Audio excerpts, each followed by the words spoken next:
November 10ஆம் தேதி நடைபெற்ற டெல்லி கார் குண்டுவெடிப்பு தொடர்பாக தற்போது என்ஐஏ அதிகாரிகள் சோதனையில் ஈடுபட்டுக் கொண்டிருக்கிறார்கள்.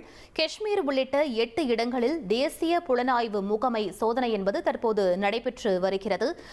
கார் குண்டுவெடிப்பு வழக்கில் 7 பேர் கைது செய்யப்பட்டுள்ள நிலையில் என்ஐஏ அதிகாரிகள் தற்போது தீவிர சோதனை மேற்கொண்டு வருகிறார்கள். டெல்லி கார் குண்டுவெடிப்பு சம்பவம் தொடர்பாக தற்போது 8 இடங்களில் என்ஐஏ சோதனை என்பது நடைபெற்று வருகிறது. அண்மை செய்தியாக பார்த்துக் கொண்டிருக்கிறோம்.